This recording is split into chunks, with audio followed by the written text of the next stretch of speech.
Bueno, pues el día de hoy vamos a tener la clase gratuita Flagrancia y Control de Detención en Apelación. Quienes gusten accesar a plataforma Zoom lo pueden hacer. Ahí está el código, el ID de reunión es 878-5861-2193 y el código de acceso 703829.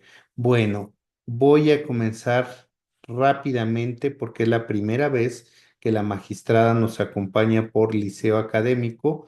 Antes de darle el uso de la voz, me voy a permitir poner en conocimiento de todas y todos un poco de su trayectoria profesional para que sepamos justamente quién es la magistrada. Bueno, voy a leer. Ella tiene, en su formación profesional es licenciada en Derecho por la Universidad Autónoma del Estado de México. Cuenta con la maestría en Derecho Procesal Penal en el Instituto de Estudios Superiores de Derecho Penal. Cuenta con la maestría de Derecho con especialización en litigación oral por la California Western School. Asimismo, tengo que decir, bueno, es amplia su trayectoria de la magistrada. Bueno, en los cargos en los cargos en los que se ha desempeñado, voy a lo siguiente.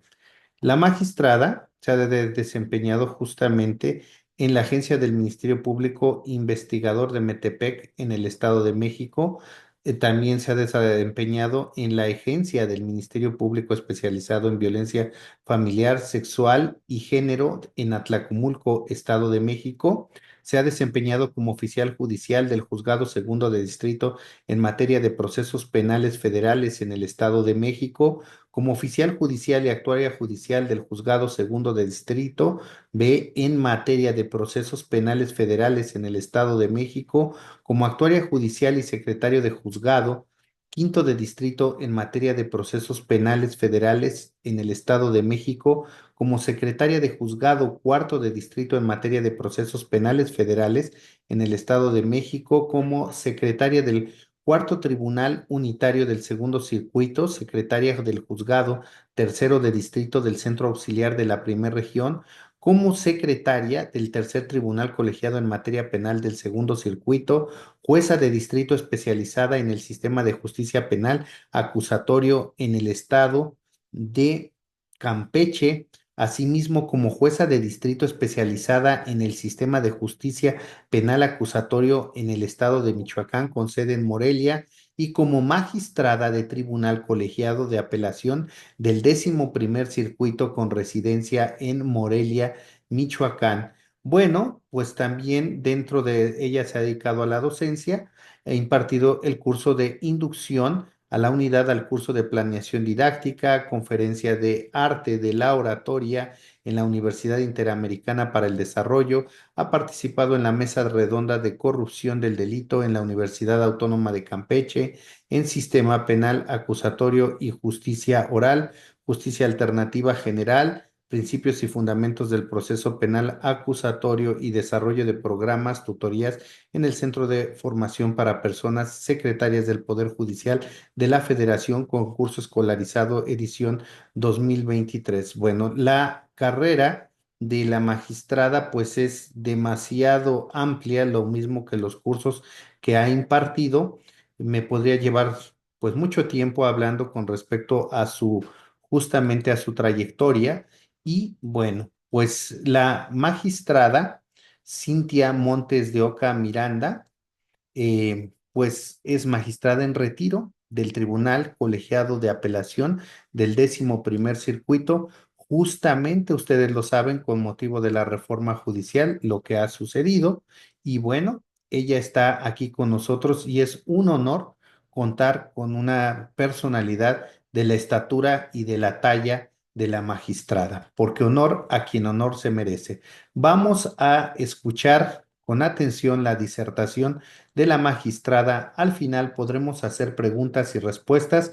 Les pido a quienes están en plataforma Zoom, quienes estén a través de Facebook Live, envíenos sus preguntas y vamos a levantar la mano virtual hasta el final, siempre y cuando tengamos encendida la cámara. Prestemos atención a la clase gratuita Flagrancia y Control de Detención en Apelación. Voy a ceder el uso de la voz ya a la magistrada. ¿Dónde está? Déjenme, aquí está la magistrada. Magistrada, una disculpa, pero pues teníamos, son actos protocolarios. Bienvenida a su casa, Liceo Académico, estimada magistrada. Muy buenas noches. Puede abrir ya su micrófono y le cedo el uso de la voz en Liceo Académico. Adelante. Muchas gracias. Antes de comenzar, bueno, quisiera o quiero agradecer infinitamente la invitación y la oportunidad, más que nada, del Liceo Académico de poder estar el día de hoy con todos ustedes. Felicidades también por su cuarto aniversario, mucho éxito y que sigan en esta línea como hasta el día de hoy. Por otra parte, quiero agradecer a todos y cada uno de los asistentes el día de hoy a esta plática, a esta charla que habremos de tener. Toda vez que entiendo el tiempo de ustedes es muy valioso y el solo hecho de que ustedes estén conectados el día de hoy a esta hora, justo un 1 de mayo, pues muestra y pone de relieve el que ustedes quieran prepararse y platicar y compartir día a día para que sea de utilidad, eso espero desde luego, en el desempeño de sus actividades. Bien. El día de hoy tendremos una charla respecto a la flagrancia y al control de la detención en la apelación. Habremos de iniciar esta plática en relación con lo que podemos o lo que se entiende por flagrancia. Después estaremos comentando un poco respecto de lo que se ve o de lo que se trata el acto procesal del control de la detención en primera instancia para finalmente exponerles qué argumentos o qué agravios podríamos hacer valer en la apelación o qué es lo interesante respecto del acto procesal del control de la detención ya en segunda instancia, en la apelación. Y bien, como ustedes saben, bueno, la base fundamental o el sustento cuando vamos a hablar de la flagrancia, pues lo vamos a encontrar en el artículo 16, párrafo quinto de la Constitución Política de los Estados Unidos Mexicanos. Y aquí en este párrafo nos vamos a encontrar con lo que debemos de entender o qué se debe de entender por flagrancia, ¿no? Y nos dice este artículo que cualquier persona puede detener al indiciado en el momento en el que está cometiendo un delito o inmediatamente después de haberlo cometido, poniéndolo sin demora a disposición de la autoridad más cercana y está con la misma prontitud a la del Ministerio Público. Como vemos, este propio concepto que encontramos en este párrafo constitucional nos pone claramente en la mesa que la flagrancia tiene un sentido restringido y acotado. Esto es, va a haber flagrancia en el momento en el que se está cometiendo el delito e inmediatamente después de que se cometió el delito. Y es bien importante aquí destacar esto en cuanto al punto de restringido y acotado de la flagrancia, porque, bueno, es el Estado quien deberá dar cuenta de la detención que realiza a un ciudadano. Y debemos recordar aquí también que a mayor restricción de un derecho humano y más como es el de la libertad, mayor justificación debe proporcionar el Estado para justificar o tener por acreditada una flagrancia ya en el control de la detención. Y bueno, en el momento en el que se está cometiendo un delito, me parece que esta es la hipótesis más sencilla, es cuando cualquier persona, un ciudadano, advierte que otra persona en ese preciso instante está cometiendo un delito, lo flagrante, lo visible, lo que es evidente. Un ejemplo clásico es, veo caminar a una persona o advierto que tiene un arma de fuego consigo. Eso a la luz de cualquier ciudadano es igual a que está cometiendo un delito, sí, es un delito flagrante, claro, no hay duda, es un delito flagrante. Entonces, este primer supuesto es cuando se observa directamente al autor del delito cometer la acción, en ese preciso instante. La segunda hipótesis es cuando se persigue al autor del delito que lo acaba de cometer. Y existan elementos objetivos que hagan posible identificarlo y corroborar que en el momento inmediato anterior se encontraba cometiendo ese delito. Y entonces la flagrancia es una condición que se configura siempre al momento en que se realiza la detención. De manera que la policía no tiene facultades para detener a una persona ante la sola sospecha de que alguien pudiera estar cometiendo un delito o de que estuviera por cometerlo si ese policía no cuenta con una orden de detención del órgano ministerial y tampoco puede el policía detener para investigar. La simple referencia a una actitud sospechosa, nerviosa o a cualquier motivo relacionado con la mera apariencia de una persona no es una causa válida para impulsar la detención bajo el concepto de flagrancia. Por lo que resulta fundamental al analizar la flagrancia distinguir claramente entre el concepto de delito flagrante y la evidencia que debe existir previamente a que se lleve a cabo la detención, ya que la función de los jueces de control no va a consistir únicamente en verificar si la persona detenida efectivamente se encontraba en flagrancia, sino también debe comprender el análisis de la evidencia que se tenía antes de realizar esa detención. Esto es, la constitucionalidad de una detención en flagrancia no depende exclusivamente de que la persona efectivamente se haya encontrado en flagrancia, sino que también se debe examinar la manera en la que se descubre o se conoce la comisión de ese delito flagrante, de tal suerte que si no existe evidencia que justifique la creencia de que al momento de la detención se estaba cometiendo o se acababa de cometer un delito flagrante, entonces esa detención debe decretarse de ilegal. Así, no se puede justificar como legítima la detención en flagrancia que tiene su origen en en registros ilegales a personas u objetos o entradas ilegales a domicilios que una vez realizados proporcionan la flagrancia en el delito. Entonces, este análisis se debe realizar en torno a lo que, la doctrina que la Suprema Corte de Justicia de la Nación ya ha desarrollado y que es lo que se ha denominado como controles preventivos, los cuales, si los realiza la policía de manera correcta y de acuerdo a los parámetros fijados, sí pueden justificar eventualmente una detención en flagrancia. Entonces, ¿qué debemos entender por estos controles preventivos? Hasta aquí lo que podemos concluir es, y vamos a ubicarnos en el supuesto de que se está cometiendo un delito de manera flagrante, en el preciso momento en el que se está cometiendo un delito. Como les decía, vamos a regresar un poco al ejemplo que les daba. Advertimos que tiene un arma consigo, bueno, es evidente que está cometiendo un delito. Pero ¿qué pasa cuando surgen este contexto del que les acabo de hablar y que se refiere justamente a los controles preventivos y que con motivo de estos controles encuentra el elemento apresor que está cometiendo la persona un delito? Bueno, pues para que esa detención sea legal, debe pasar el checklist de estos controles preventivos.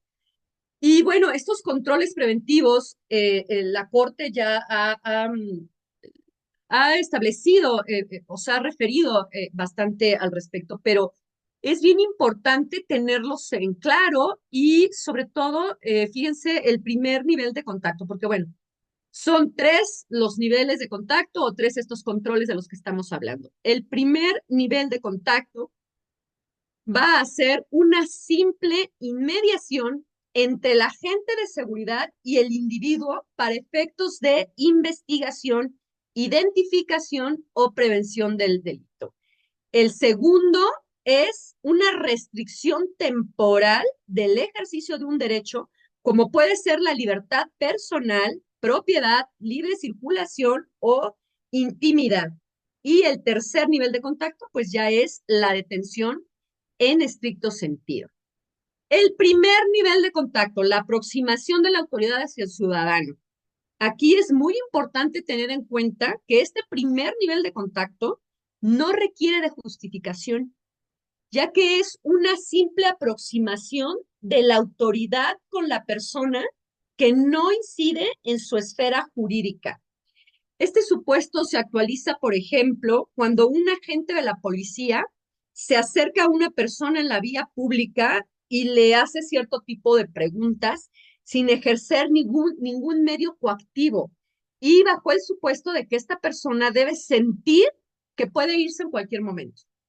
El ejemplo que pudiera dar aquí es cuando los retenes, estos retenes que ponen en las carreteras, y que al azar el elemento aprensor pide que algún conductor del vehículo detenga su marcha. Lo puede hacer el elemento aprensor con fines, el elemento policíaco, perdón, con fines preventivos. Sí, el sustento está en el 21 constitucional, en esto que les acabo de mencionar.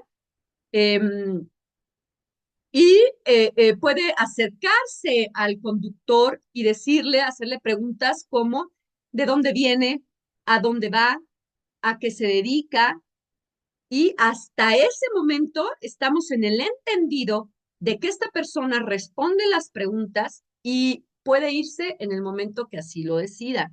Este sería el primer nivel de contacto del que nos habla la Suprema Corte de Justicia de la Nación. Tenemos el segundo nivel de contacto. Este segundo nivel de contacto va a surgir cuando ya la persona se siente razonablemente obligada por la autoridad a obedecer sus órdenes expresas o implícitas, lo cual ya puede derivar en una ausencia de movimiento físico. Esto sería el ejemplo de cuando ya cometimos una infracción, nos pasamos un alto, por ejemplo, y entonces ya llega el policía y nos pide a lo mejor ya la tarjeta de circulación, y aquí ya estaríamos hablando de este segundo nivel de contacto, y con el ejemplo que les doy es de intensidad menor, porque bueno, yo acepto, cometí la infracción, aquí está mi tarjeta de circulación, tengo que pagar una multa, que es lo que sigue. Entonces es un segundo nivel de contacto porque ya me siento razonablemente obligada a aportar mi licencia, a aportar los documentos de mi vehículo, pero sigue siendo un control de menor intensidad. Pero ¿qué pasa cuando, por ejemplo, cometo la infracción, están en este control menor y el policía en este control menor hace una inspección ocular por fuera de mi vehículo? Esto es, se acerca, incluso te puede pedir que bajes los cristales, tú los bajas, se lo ve por fuera y advierte que abajo del tapete del área del copiloto, al parecer hay un bulto y se ve como una cacha de una pistola. Entonces, justo ese momento en el que él, a través del sentido de la vista, observa que en el vehículo en el que yo voy, en el área del copiloto, en el tapete, aparentemente hay objetivamente, eso también es importante decirlo, hay algo que parece una pistola, ahí surge la sospecha razonable. Y esta sospecha razonable es lo que le permite ya al elemento policíaco hacer una revisión en mi vehículo, en mi persona, y revisa el vehículo, levanta el tapete, encuentra el arma, pues bueno, lo que sigue es ya la detención en flagrancia. Entonces, estos niveles de contacto son lo que constantemente está surgiendo en las audiencias que llevamos día a día. Estos niveles de contacto surgen constantemente cuando la fiscalía solicita se decrete de legal la detención de una persona. Estos niveles de contacto son los que nos van a acompañar desde el momento en que llega el elemento policíaco con el fiscal, con la persona detenida, hasta que nos vamos a una segunda instancia o bien hasta que nos vamos a un amparo. Esto es lo principal desde mi punto de vista que tenemos que tener muy claro y en el área en el que nos podemos mover para, ya sea como fiscales, como defensores o como juzgadores, para pronunciarnos respecto de la legalidad o ilegalidad del control de la detención. Ahora, en cuanto al segundo supuesto del que hemos mencionado relativo a la flagrancia, que el imputado sea detenido inmediatamente después de haber cometido un delito. Esta hipótesis puede presentar algunos problemas de interpretación, en tanto que implica determinar en qué consiste esa inmediatez, qué debemos entender por esta inmediatez. Así, la única posibilidad para que en términos constitucionales pueda validarse la legalidad de una detención bajo este supuesto, se va a actualizar cuando el detenido es perseguido físicamente después de haber cometido o participado en la perpetración de la acción delictiva, por lo que es necesario que la detención derive de la intervención inmediata del aprensor al instante subsecuente de la comisión del delito mediante la persecución material del inculpado. Esto significa que no puede mediar alguna circunstancia o temporalidad que diluya la inmediatez con la que se realiza esta persecución que lleva a la detención del probable responsable con relación al delito que acaba de cometer. Esta hipótesis solo se va a actualizar cuando la persecución material del indiciado se realiza por la propia víctima, testigos o agentes de una autoridad del Estado, luego de haber presenciado la comisión del delito.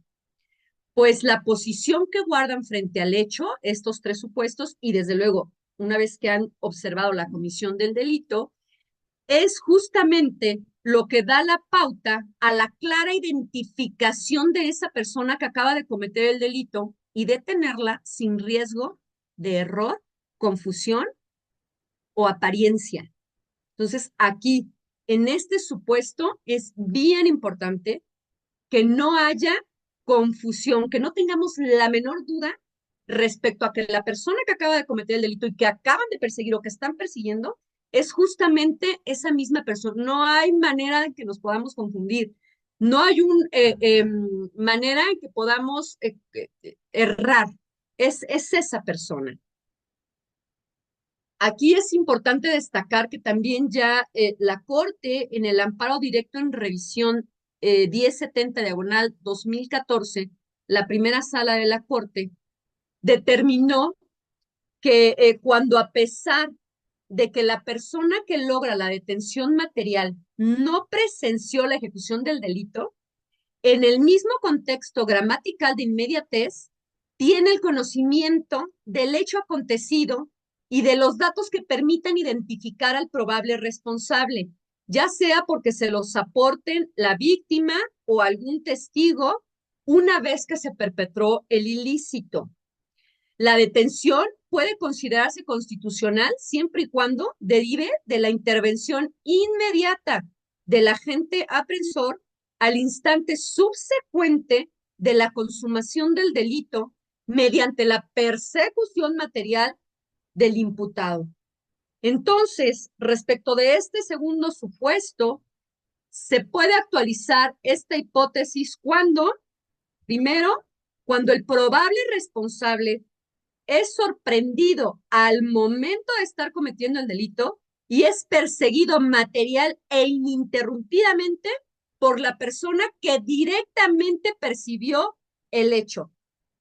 Y segundo, cuando la detención es realizada por una persona que, aunque no presenció directamente el hecho, tiene conocimiento de ese delito inmediatamente después de que se ha cometido y cuenta además con datos o elementos objetivos que permiten identificar y detener al probable en ese momento.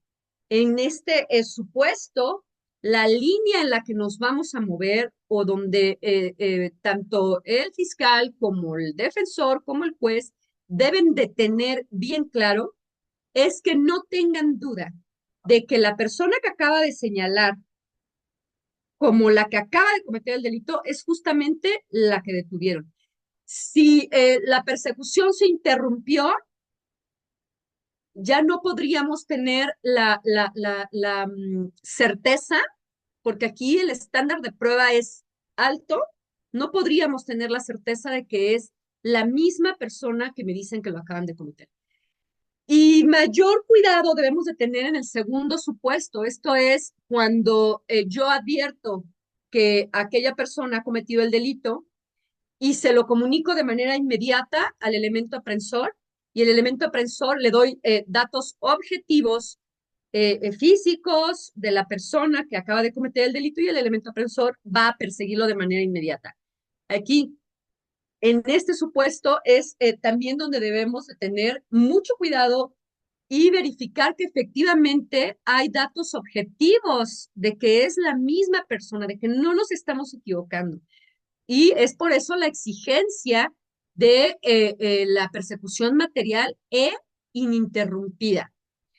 En cuanto a este supuesto, hubo un caso en la Corte en donde también la Corte determinó que esta persecución material e ininterrumpida podía darse en la actualidad a través de los medios tecnológicos. Esto es, si a través de las cámaras de C5 puedo advertir el hecho y buscar a dónde corrió la persona, pudiera darse este segundo supuesto en cuanto a la flagrancia en el delito. Ahora bien, otra obligación constitucional que tienen los elementos aprensores y que esto es revisado o tiene que ser revisado tanto por la Fiscalía como por los jueces de control, es la inmediatez en la puesta a disposición. Bueno, del régimen general de protección contra detenciones que existe en nuestra Constitución, es posible derivar el principio de inmediatez, el cual exige que la persona detenida sea presentada de manera inmediata ante el Ministerio Público. Esto es inmediata lo antes posible. No debe haber dilaciones injustificadas. Sin embargo, bueno, no es posible ni conveniente fijar un número determinado de horas para establecer si existe o no una demora en la puesta a disposición,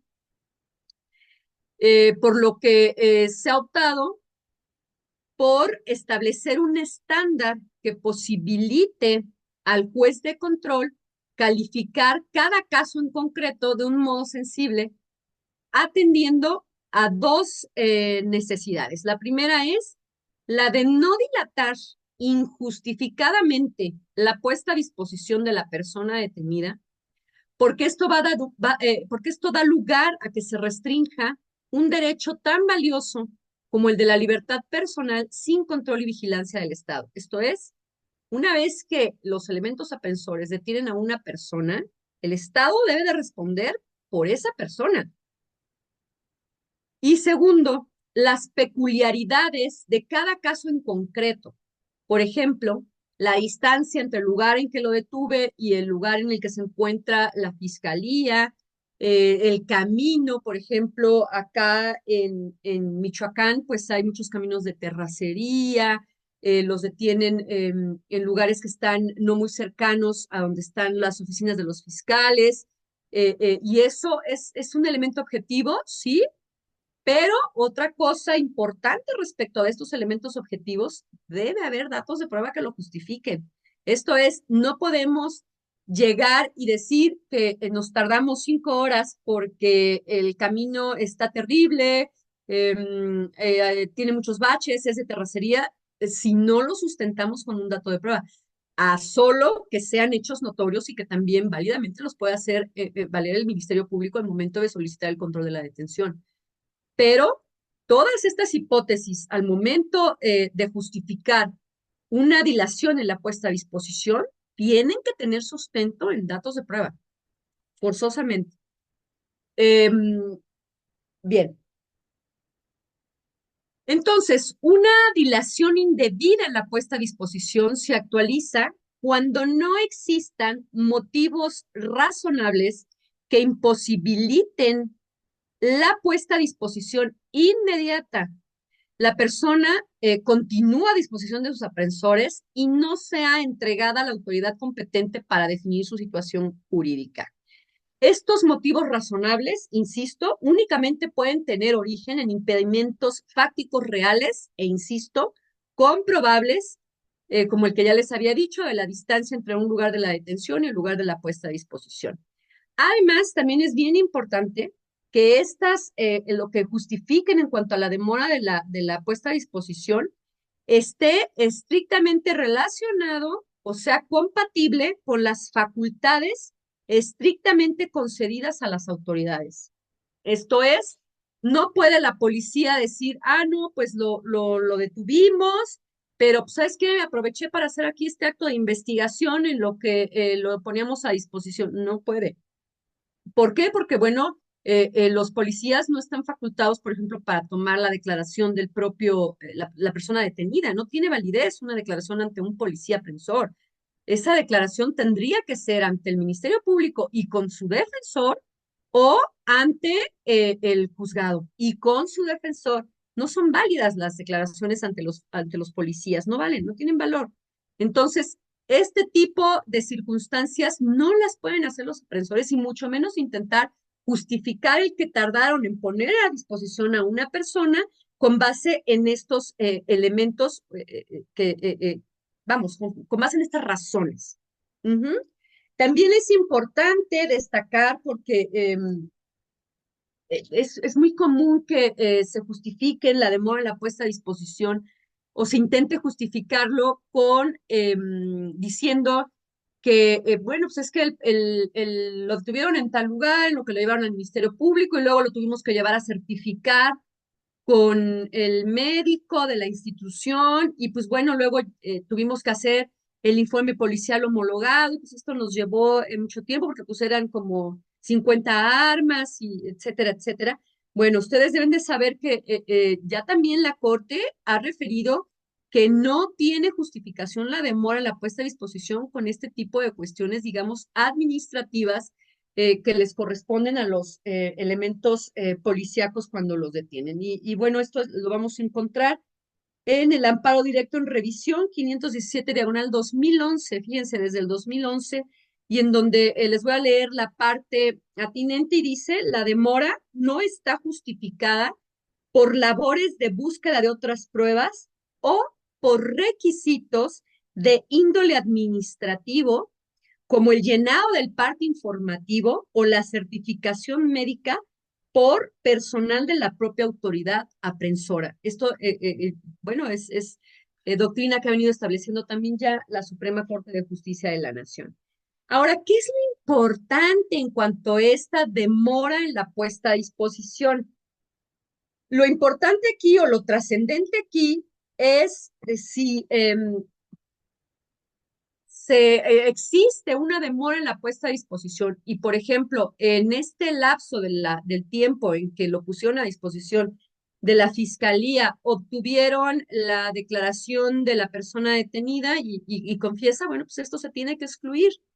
Pero es importante aquí también tener presente que una cosa es la detención y otra cosa es la demora en la puesta a disposición. El que haya una demora en la puesta a disposición no siempre va a trascender a la detención.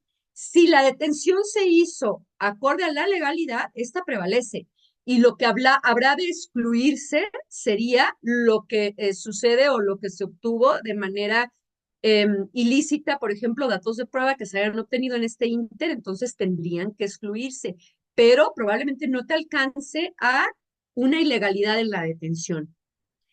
Eh, todo lo contrario sucede cuando hay una ilegalidad en la detención. Si hubo una ilegalidad o una arbitrariedad incluso en la detención, entonces la detención es ilegal. Y lo que se obtuvo a través de esa detención es prueba ilícita. Son datos de prueba ilícitos, no los pueden hacer valer. Esto sería a grosso modo y de manera general lo que podríamos comentar respecto de la flagrancia, los controles preventivos y la demora en la puesta a disposición. Sin embargo, es bien importante tenerlo presente para trasladarlo ahora a la audiencia inicial. Como ustedes saben, la audiencia inicial, cuando llevan a personas detenidas, inicia justamente con el acto procesal del control de la detención. Y entonces aquí la fiscalía tiene que tener bien claro que flagrancia es la que va a hacer valer si cometió el delito en el momento de manera flagrante. Bueno, pues me parece que la tenemos facilita, pero la cosa empieza ya a ponerse más difícil cuando la detención surge por un control preventivo. Y ello es así porque, bueno, en las audiencias que presidí, es muy común, por ejemplo, que, ¿cómo decirles? Que los policías aprensores, de manera similar, intenten justificar la detención de una persona. Y aquí es un punto fino respecto a la determinación que habrá de tomar el juez de control en el acto procesal del control de la detención. Porque es muy diferente lo que vemos en el acto procesal del control de la detención a cuando avanzamos a la vinculación a proceso. En el control de la detención, lo que se tiene que calificar es si a la luz de los ojos del elemento aprensor, lo que vio es un delito en flagrancia. Si se dio cuenta de que efectivamente se estaba cometiendo en ese momento un delito. Si los controles preventivos que menciona son razonables y creíbles.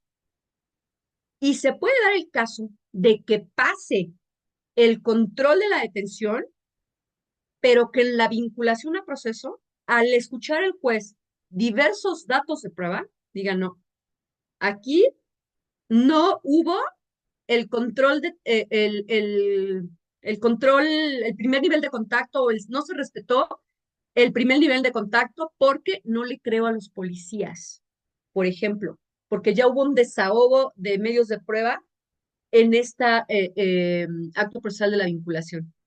Y entonces ahí es válido que no obstante que ya se decretó la legalidad de la detención, por diversas razones no te metes en la detención, pero sí en la exclusión de datos de prueba.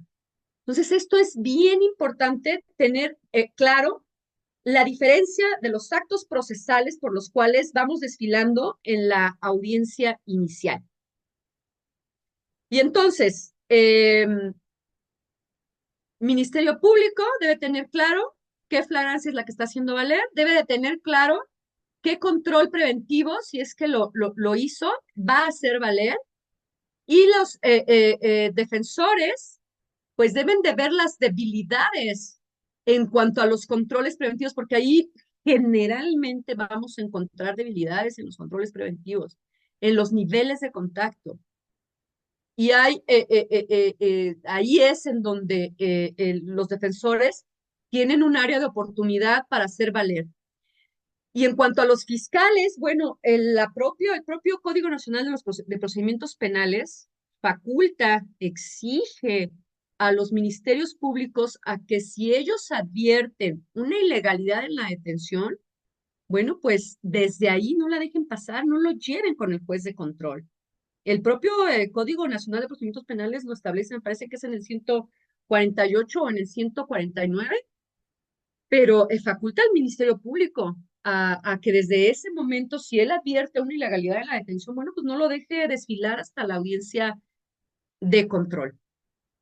Ahora, en apelación, ¿qué es lo importante o qué argumentos son los que nos interesan en cuanto al control de la detención en la apelación? La exclusión de pruebas, la exclusión de medios de prueba, jugando, nuevamente les digo, con estos niveles de contacto.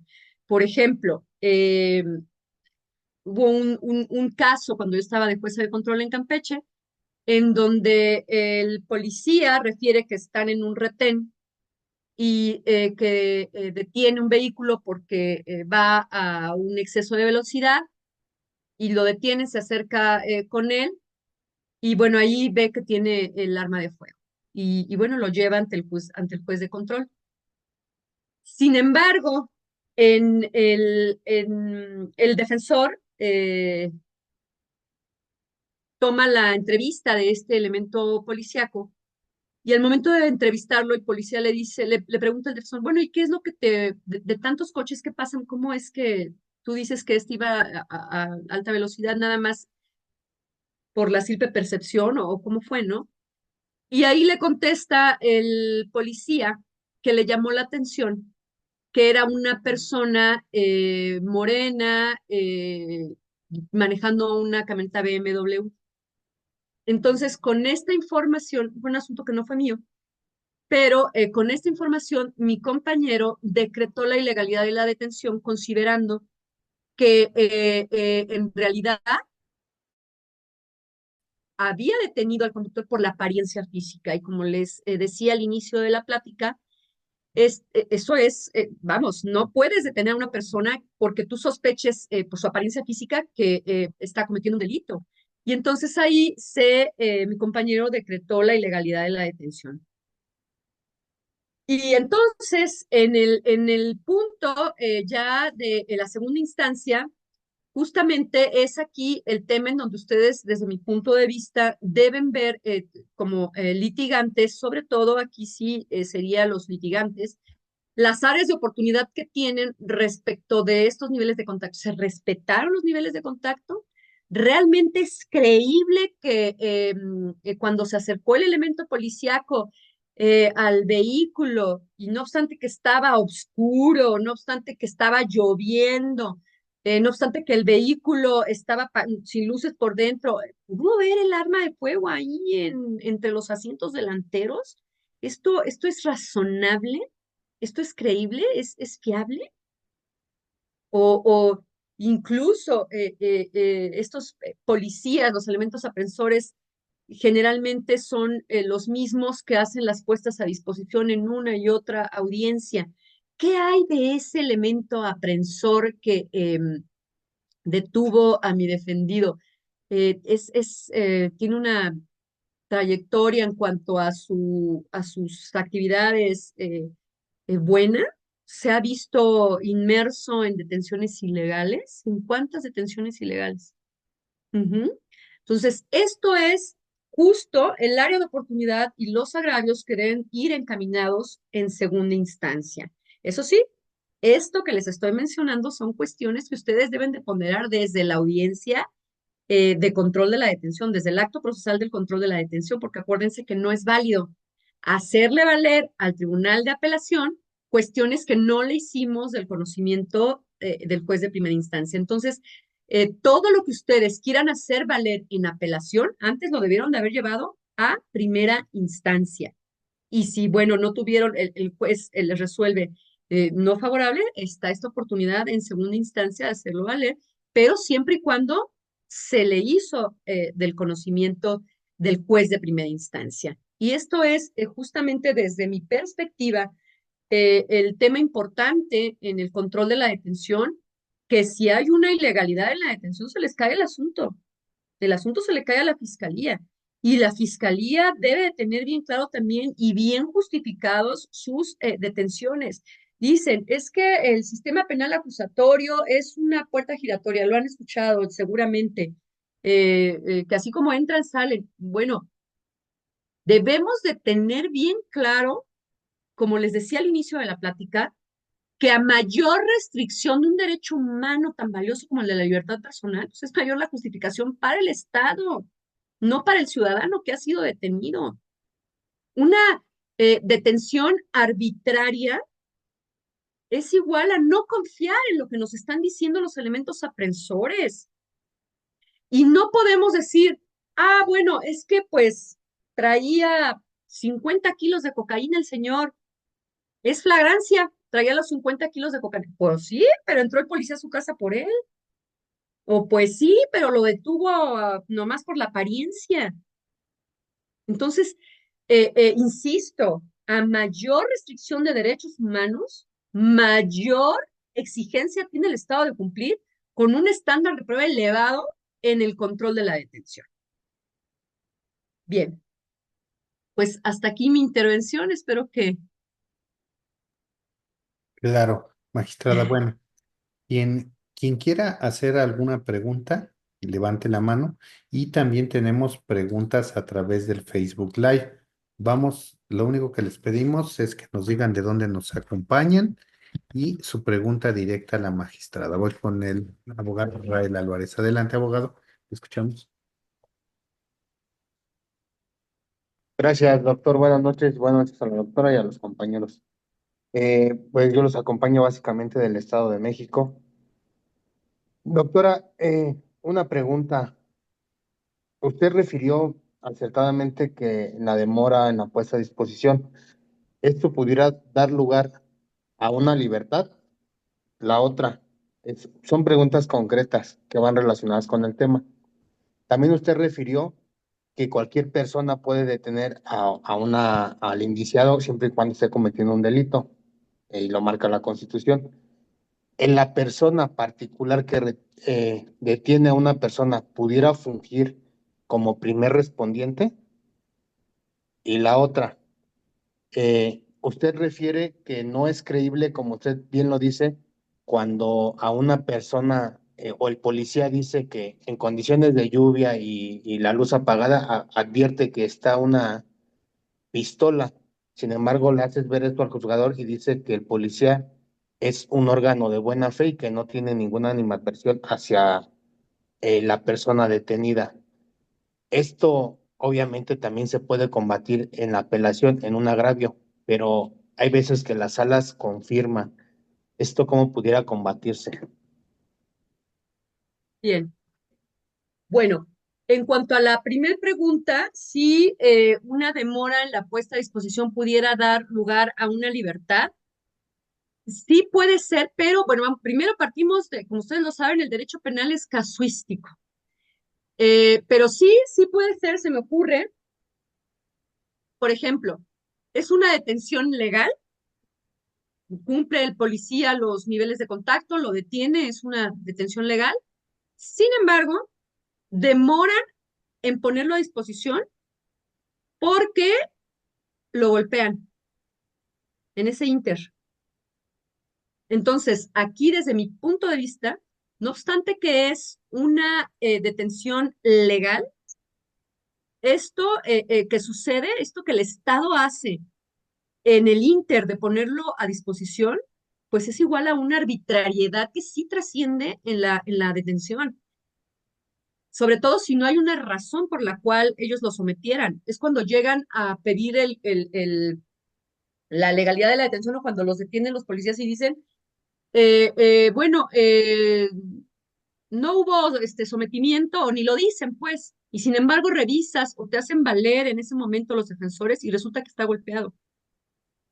Entonces ahí, pues el Estado tiene que responder y ya se convierte en algo arbitrario que desde luego, desde mi punto de vista, trasciende de tal manera que la persona se tiene que ir. Esto no obstaculiza, no es óbice para que la fiscalía pueda nuevamente solicitar un ejercicio de la acción penal o una audiencia sin detenido, por supuesto, por lo mismo que les digo, no trascendió acá. Y además, pues que se siga la investigación que corresponda respecto de los elementos policíacos. Y el juez está obligado también en las audiencias a dar vista con este tipo de irregularidades. Ese es un ejemplo en el que considero que pudiera ser igual a libertad, pero generalmente en la demora en la puesta a disposición, lo que vamos a encontrar más bien es exclusión de datos de prueba. Ajá. Esto es, si investigaron, si obtuvieron algo en ese inter, pues eso incluso daría lugar a excluirlos. Pero tristemente, pues por experiencia, lo que yo advierto es que lo tardan en presentarlos por justo estos trámites, ¿no? Que los tienen que llevar a certificar, que no entiendo por qué ahí luego los fiscales no se los reciben si no los certificaron y tardan, que no estaba el doctor, que el doctor no sé en dónde andaba y entonces, pero ahí luego han pedido, por ejemplo, pues que se excluya el certificado médico, pero en realidad pues, lo pudieras excluir, pero te aporta algo el certificado médico en tutoría del caso, ya que vas a ir desfilando desde la detención, etcétera, pues no. Entonces ahí yo creo que en cada caso ustedes deben de analizar que sí vale la pena que yo me esté peleando ahorita para hacerlo valer y lo que no, pues dejarlo pasar, como lo que les digo, ¿no? Del certificado médico. Pero si hay algo que ustedes dicen, ¿sabes qué?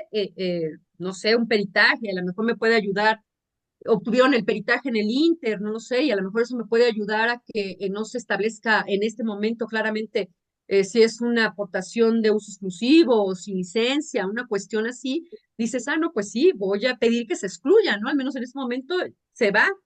Insisto, el fiscal nuevamente puede pedir una audiencia inicial, pero a lo mejor en ese momento pudiera salir la persona. Eh, como se dice, ¿no? Hay que escoger nuestras batallas.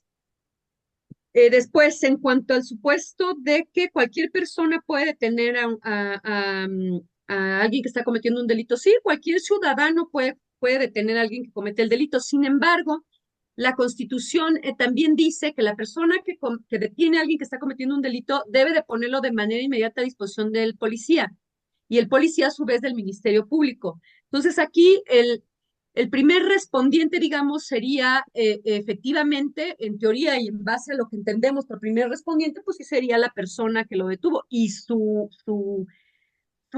entrevista es fundamental, por supuesto, para que la fiscalía pida el control de la detención, claro. Porque si no, lo que te diga el policía, si no llevas tú a la persona que lo detuvo y nada más lleva el fiscal al policía al que se lo entregaron, pues no tienes la flagrancia, no tienes que el policía observó que se estaba cometiendo un delito. Necesitas a fuerza a esta persona. Y finalmente, en cuanto a que no es creíble las condiciones de luz, híjole, sí, la verdad es que sí es bien triste que se lo hagan valer desde la audiencia de control y que los jueces pues respondan como que es un órgano de buena fe. No, ¿cuál buena fe? No, no, aquí estamos en un piso de iguales. Imagínense, si es un órgano de buena fe, bueno, pues entonces es creíble todo lo que nos digan, ¿no? Sin embargo, tienen razón el compañero, muchas veces lo dejan pasar incluso hasta segunda instancia. Pues aquí sería, desde mi punto de vista, pues el amparo, sobre todo em, hacerlo valer en amparo y justo y fíjense, aquí hay un área de oportunidad eh, porque pudieran, incluso antes de irse al amparo, generar una audiencia de exclusión de pruebas, ya no hablar a lo mejor de la detención, porque muchas veces nos enfrascamos en tratar de hacer valer que hay una ilegalidad en la detención y luego nos dicen, no, pero pues eso ya es cosa juzgada, porque pues, el juez ya dijo que había una ilegalidad en la detención y ahí estamos con el rebote, ¿no?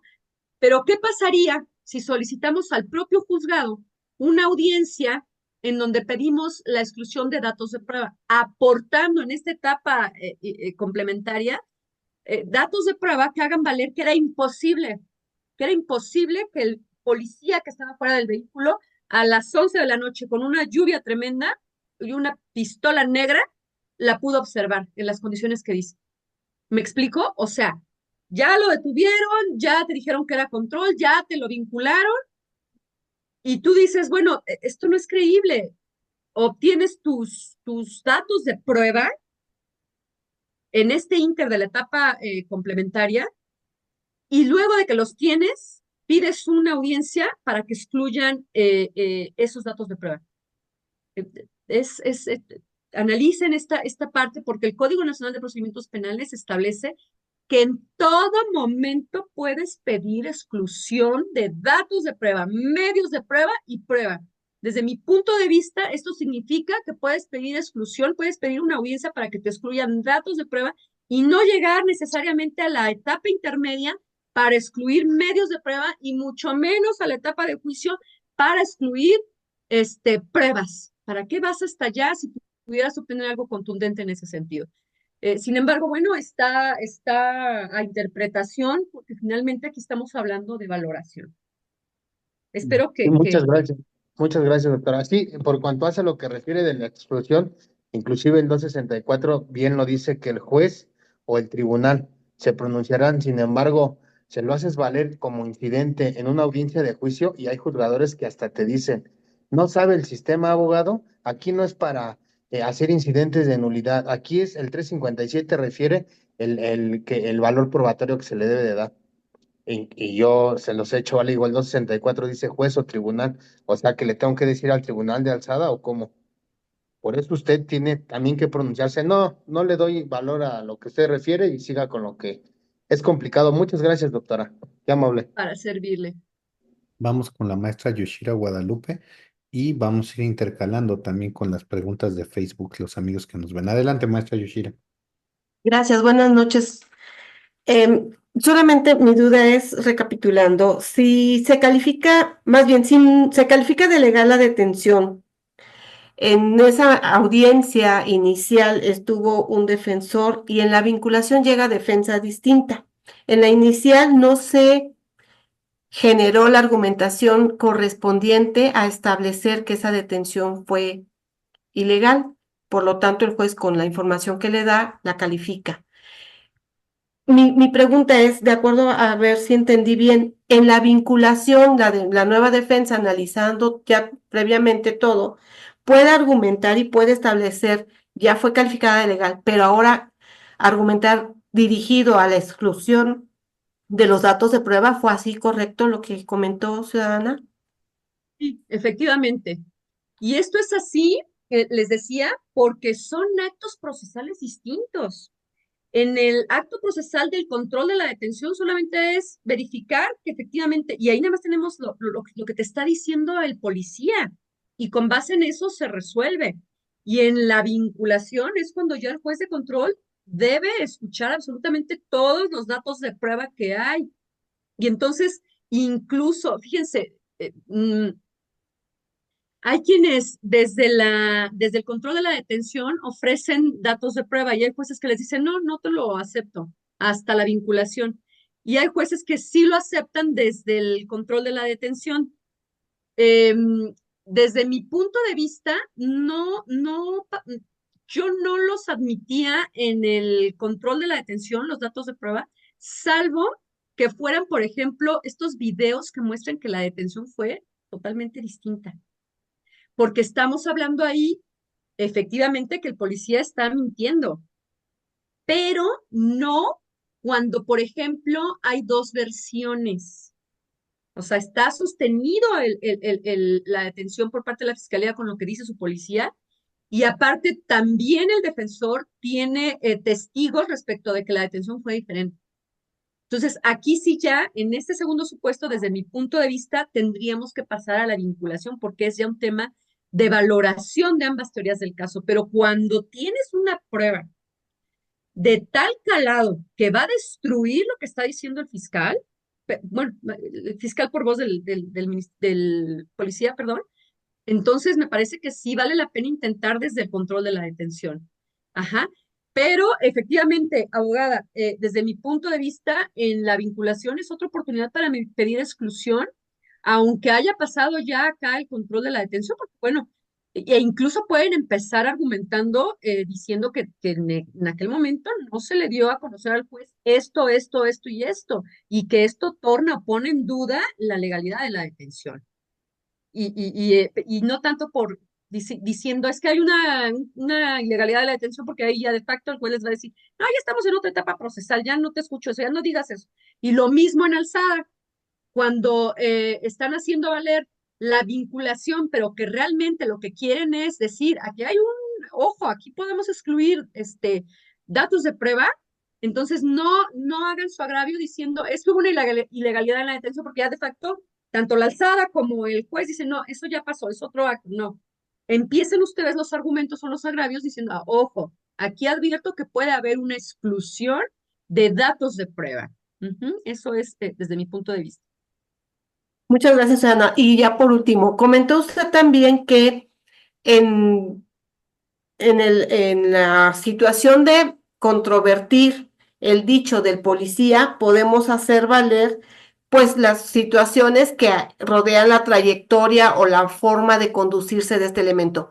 Sin embargo, de acuerdo a su experticia, ¿cuál sería la forma, el medio, la manera de poder encontrar información? Porque entiendo yo que posiblemente ese policía ya participó en un sinfín de puestas a disposición en donde en algunas se les haya señalado que cometió arbitrariedades.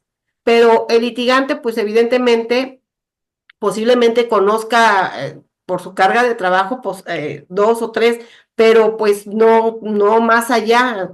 Conocemos del momento de los policías que tocan. Esa información, ¿cómo podría generarse? Desde mi perspectiva con la entrevista, tenemos en la entrevista, en el interrogatorio directo, la primera fase cuando vamos a entrevistar a un testigo es ¿Acreditación? la acreditación, exacto. Y ahí es justo en donde podemos empezar con estas preguntas. ¿Cuántas detenciones ha hecho? Tantas. ¿Ha tenido usted, le han dicho que ha incurrido en ilegalidad de la detención? Sí. ¿Cuántas veces? En esta partecita de las entrevistas podemos ir obteniendo el que el propio policía te vaya diciendo qué tan fiable va a ser ya al momento de rendir su testimonio. Y sobre todo, bueno, están rindiendo entrevista y aguas con mentir, ¿no? Y también este punto que usted menciona respecto de tomar nota, tomen nota, porque finalmente les digo, los litigantes generalmente son los mismos en los centros de justicia, los policías van siendo los mismos. Si entró usted a una audiencia y resulta que es el mismo policía y dio la misma versión, pues vayan tomando nota. Fíjense, yo tuve un asunto acá en Morelia, pero fue de un cateo, estaban pidiendo un cateo. En la primera ocasión llegan y piden el cateo y bueno, el fiscal empieza a hacer referencia de lo que dice el elemento aprensor y empieza a narrar que el elemento policíaco dice que va en una moto y que observa que van dos personas igual en una moto a alta velocidad y que entonces los persigue y se meten a una como casa y entonces, antes de meterse a esa casa, se dan cuenta de que va el policía y entonces se vuelven a subir a la moto y corren, pero se les cayó una cangurera y se acercan los policías y en la cangurera tenía droga y se asoman a la casa y había armas. Entonces, en un primer momento me hacen valer esta versión por parte de los elementos aprensores, ¿no? Algo así. Eh, y aportan otros elementos y yo digo, bueno, vamos a darles vamos a autorizar el cateo. Y en una segunda ocasión, conmigo misma, la misma versión para pedirme otro cateo. Y entonces ahí lo que yo les dije, bueno, a ver, aquí es un hecho notorio, por lo que ya me vinieron a pedir, es la misma versión, por lo tanto, pues no les creo. No le creo a tu policía. Y en esa segunda ocasión negué la orden de cateo. Entonces, esto es importante, que vayan tomando nota de cómo es el actuar de estos policías para, desde luego, hacerlo valer acá, ¿no? O incluso ya si llegaste hasta la etapa de juicio, bueno, ahí también hay una mega oportunidad porque pues ahí ya tienes al juez. Y si ya tienes tú como estos antecedentes de la conducta mendaz del policía aprensor y ya está declarando ante el juez con el apercibimiento que se hace, bueno, tienes ya la herramienta del contra para poner en evidencia que ese policía no es fiable. A ver, perdón, maestra Yoshira, le abro micrófono. Muchísimas gracias, ciudadana. Son todas mis dudas. Gracias. Gracias. Gracias. Bueno, para poder preguntar hay que tener encendida la cámara. Mientras tanto, voy a pasar a leer. La verdad es que hemos tenido una buena convocatoria. Muchísimas gracias, magistrada. Pues cerca de 100 personas en el Zoom y han habido momentos picos donde tenemos 40, 50. Ha sido un buen día para dar inicio. Bueno. Por aquí paso algunos comentarios. Ahorita voy con usted, abogado Julián Hernández, si nos dice, permítame tantito, de dónde es y su pregunta. Voy con los compañeros que nos siguen a través de las redes sociales. Algunos son comentarios, otras son preguntas directas. Oscar García dice, los policías están en conflicto, lo señala así, de intereses porque se dedican a extorsionar a los ciudadanos y a los auténticos delincuentes no les hace nada. Es una opinión personal de él y se respeta. Luego, aquí la verdad es que es, ya miren, vamos a abrir una sesión, les voy a decir, vamos a abrir una sesión de preguntas y respuestas donde le van a poder preguntar a la magistrada sobre cualquier tema. Pero en este caso nos vamos a ceñir justamente al tema que está, porque por aquí nos están preguntando de un asunto de homicidio. Abraham García pregunta, ¿en qué momento deben de registrar la detención del presunto en el Registro Nacional de Detenciones? Sí, bueno, es inmediato, pero también hay, también, híjole, ese registro nacional de detenciones, si realmente se respetara como se requiere, nos ayudaría muchísimo, ¿no? Pero pues no es así. Ese registro debe ser de manera inmediata. Sin embargo, cuando decimos es que no lo hizo valer de manera inmediata, se tardó tanto tiempo, me parece que la propia ley esta que nos habla del registro de detenciones establece que si no lo hizo en 5 horas, la consecuencia es una falta administrativa, una cuestión así. Entonces, pues es un chiste porque no se cumple a cabalidad, ¿no? Sin embargo, sí nos sirve cuando además de que no se hizo de manera inmediata ese registro, hay otras cositas o otros elementos, hechos fácticos que ponen de relieve a lo mejor una ilegalidad de la detención. ¿Me explico?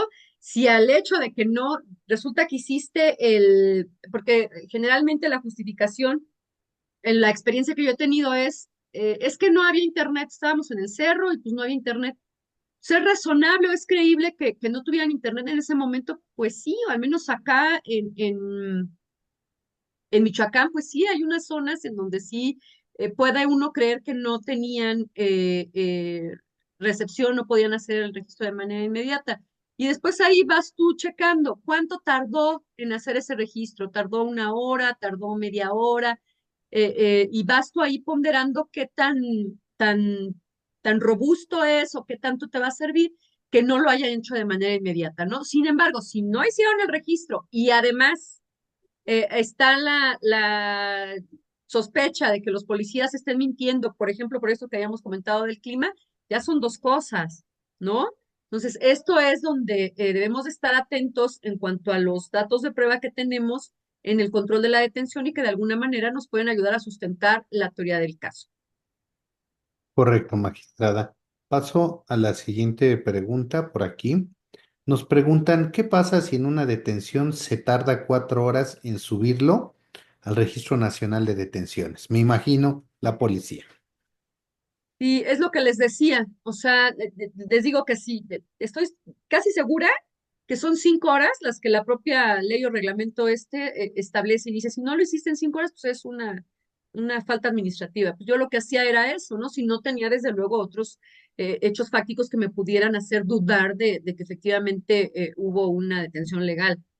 Pues dar vista con esa conducta de los elementos policíacos. Correcto, magistrada. Preguntan aquí, bueno, lo dicen, lo dicen así. Angélica Marín, es una opinión, muchas de las veces en la carpeta de investigación hay mentiras de hechos e invención de delitos. Por ejemplo, muy común la siembra de drogas, ¿no?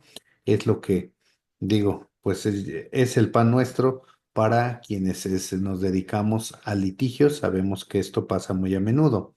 Ahora preguntan aquí, déjeme ver.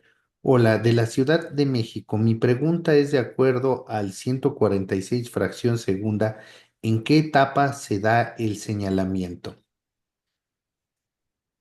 Bueno, debe ser de manera inmediata, o sea, se está cometiendo el delito, la persona huye, digamos, y yo lo persigo.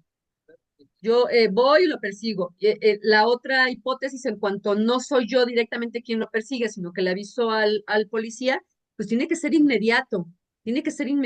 Por eso les decía que esta hipótesis está ahí endeble, o sea, está sujeta a muchas interpretaciones. Pero desde mi perspectiva aquí lo importante es que si yo no soy quien lo persigue y le aviso al policía, tengamos los hechos fácticos que pongan de relieve que el policía andaba por ahí. O sea, fue inmediato y el policía le di las características y de inmediato fue a perseguir a esta persona o incluso lo vio todavía corriendo al final de la cuadra. Y le di las características de tal manera que no hay error con el que fue a detener. Pero está endeble, ¿eh? Esta hipótesis siempre hay que sustentarla de manera robusta y analizar perfectamente si, como fiscales, si efectivamente se da, y si no, pues también yo, no sé, siempre he pensado, ¿qué necesidad de llevar detenidos forzosamente a las personas si podemos, como fiscales, realizar una investigación y después solicitar la audiencia inicial sin detenido, pero ya con algo más robusto? Por ejemplo, en este tipo de flagrancias, ¿no? Correcto, magistrada.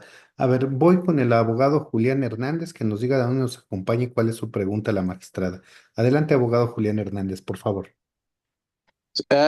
Yo soy de la Ciudad de México, magistrada, y mi pregunta es breve. Si la hipótesis de flagrancia del 146 fracción segunda, inciso B, es requisito sine qua non que el imputado se le haya perdido de vista. ¿Esto en razón de qué? Porque ya van varias audiencias que tengo de control de detención, donde es claro de la manifestación de la víctima que en todo momento tuvo a la vista al imputado, ahí lo tuvo inclusive ni siquiera huyó, pero yo le digo, señora, que no es posible calificar de legal la detención en razón de que nunca se le perdió de vista. Estoy correcto en esta afirmación porque a pesar de ello, aunque no se les haya perdido de vista, se haya mantenido en el lugar del hecho, califican de legal la detención. A ver, por lo que entendí, más bien no es el hecho fáctico no encuadraría en el supuesto del inciso B, sino que Ajá, encuadra en la flagrancia, ¿no? ajá. Y no está, sí, bueno, ahí sí coincido en que de cualquier manera habría de calificarse de legal la detención. Ello es así porque desde mi punto de vista, al juez se le dan los hechos y el juez hace el derecho, o el juez se pronuncia conforme al derecho. Esto es, no, desde mi perspectiva, no podríamos decir, pues el fiscal hizo valer una hipótesis que no era la hipótesis, está haciendo valer el fiscal la hipótesis B, sin embargo, lo correcto era la A, y pero como no hiciste valer la hipótesis adecuada, entonces es igual a libertad. Desde mi punto de vista, no opera así, no obstante que estemos en el sistema penal acusatorio, porque insisto, al juez se le dan los hechos y el juez resuelve el derecho. Entonces, pero, por ejemplo, en ese supuesto que tú mencionas, cuando me llegaba a pasar a mí como juzgadora de control, sí decía, o sí le decía al fiscal, a ver, fiscal, la hipótesis que estás haciendo valer no encuadra, el hecho fáctico no encuadra en esta hipótesis, es esta, sin embargo, pues sí calificaba de legal la detención. Y Julián Hernández, ¿fue clara la respuesta? ¿Alguna duda? No, es todo, gracias. Muchas gracias. Voy con Nadia Eli, por favor. Adelante, Nadia Eli, ¿de dónde nos acompaña y la pregunta que tiene para la magistrada?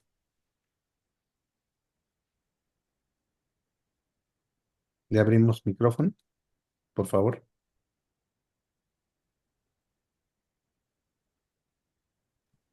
Buenas noches. Buenas noches, magistrada. Espero que esté bien. Eh, Aquí tengo tres preguntas. La primera es, ¿a partir de qué momento se tiene por realizar la puesta a disposición? Muchas veces sucede que el fiscal al dar el relato de los hechos señala que llegó, los elementos aprensores le dieron cuenta de ese hecho que ellos están señalando como flagrancia, y él toma un registro, ese fiscal, y es a partir de ese momento en el que él tiene por hecha la puesta a disposición, pero muchas veces los elementos llegan con anticipación a la fiscalía, realizan el registro y hacen todo el trámite administrativo necesario. Entonces, mi pregunta va encaminada a determinar con precisión desde qué momento debemos de tener por hecha esa apuesta. Y Nadia, qué gusto saludarte por esta vía. Igualmente, buenas noches. Buenas noches, Nadia. Sí, es bien interesante esta pregunta porque, fíjense, el fiscal pues cuenta con un determinado tiempo, son las 48 horas, para poner a disposición a la persona detenida ante el juez, ¿no? Entonces, como dice Nadia, ¿a partir de qué momento vamos a considerar que ya está puesto a disposición esta persona detenida del Ministerio Público y empiezan a correr sus horas? Generalmente se hace a partir de que el Ministerio Público recibe, digamos, el informe policial homologado.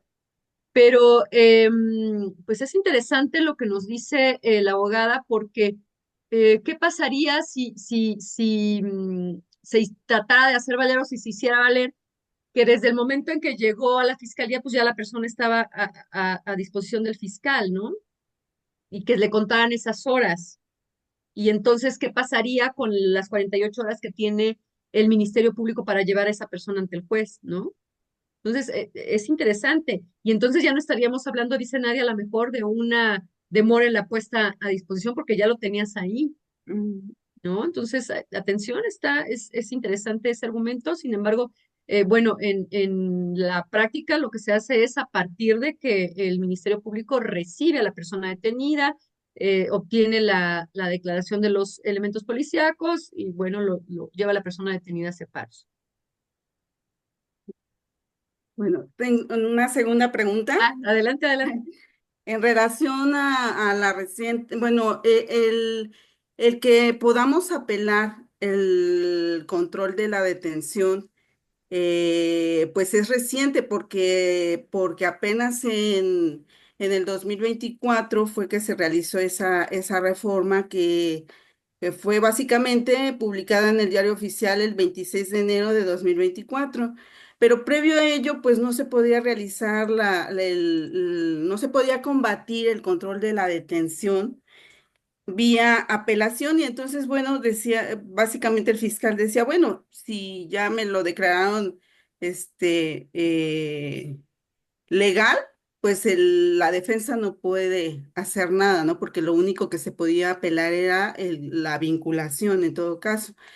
En este caso, pues es más que nada conforme a su experticia como magistrada de apelación, del Tribunal Colegiado de Apelación, ¿usted considera relevante esa reforma? En cuanto a que ahora se puede apelar el control de la detención. Bien. Fíjense que el sistema penal acusatorio eh, no es muy amigo de los recursos. Y de hecho, por eso, de manera inicial, estaba más restringido el catálogo de resoluciones que podían apelarse.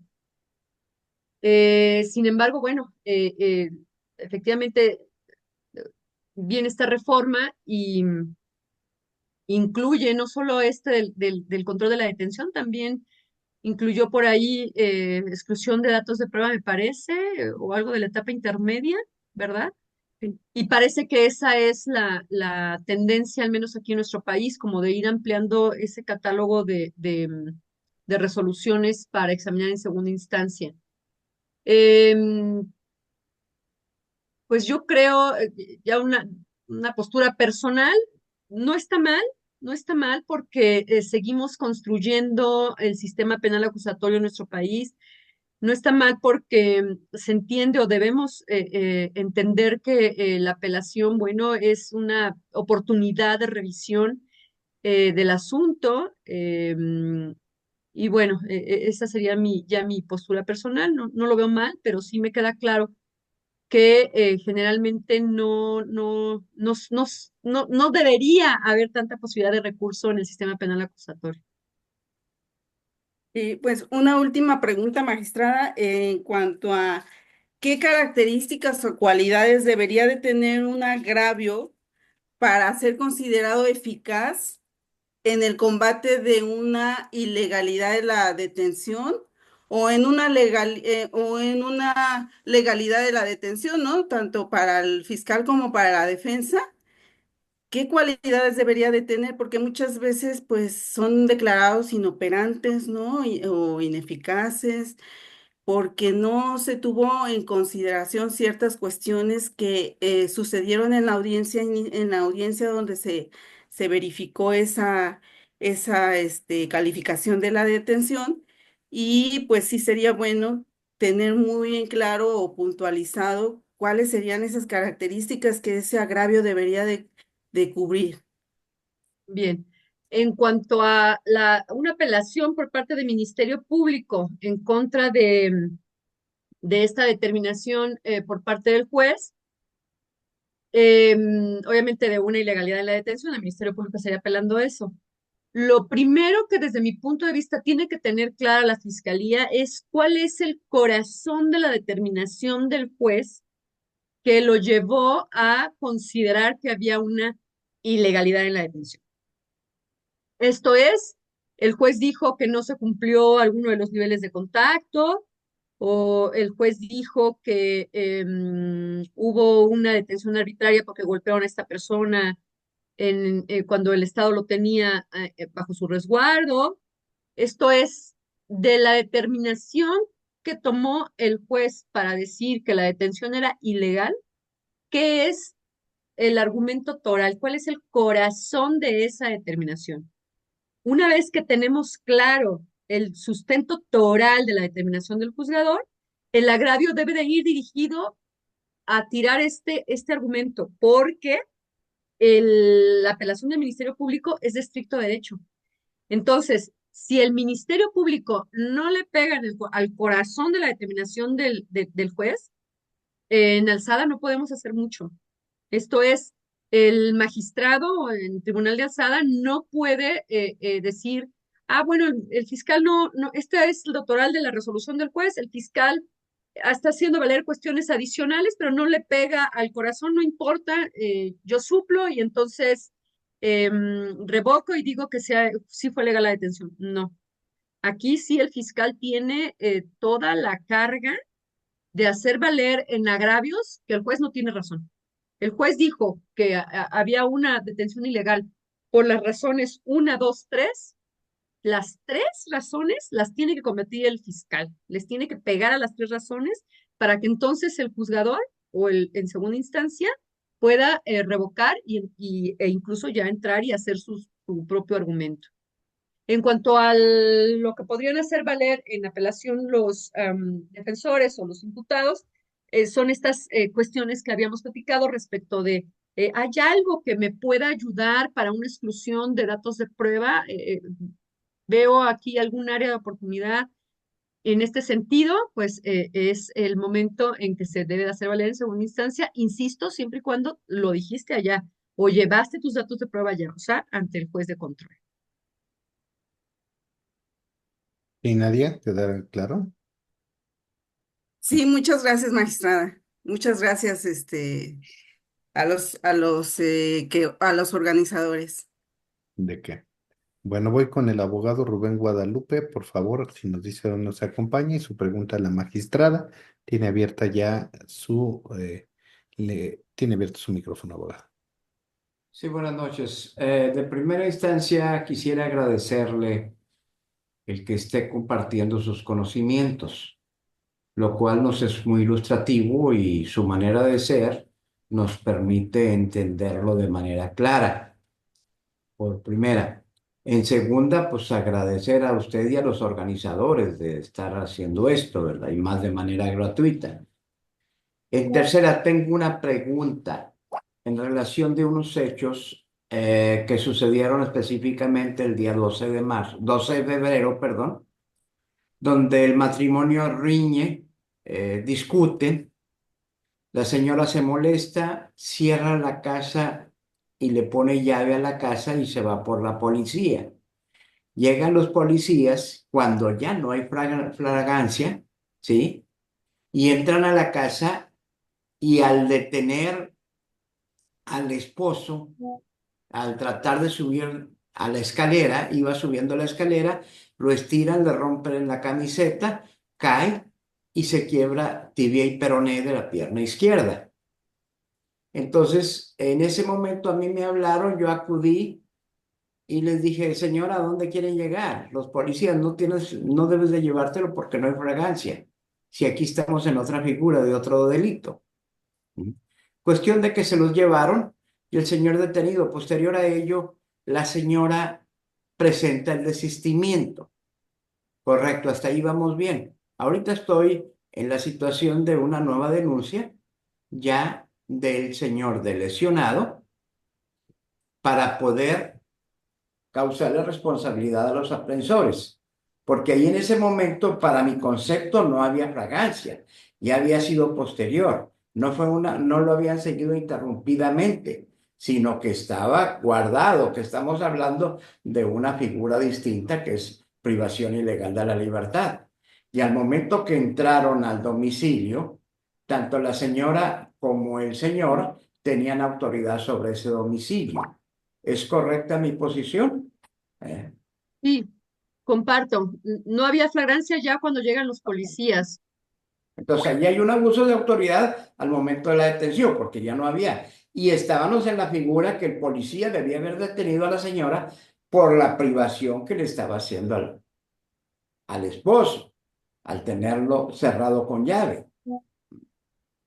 Ahí sí está como que a interpretación, pero en cuanto a lo primero, considero que tiene usted razón y estimo ahí más bien el abuso de autoridad por parte de los policías y las lesiones pudiera ser Gracias. para servirle.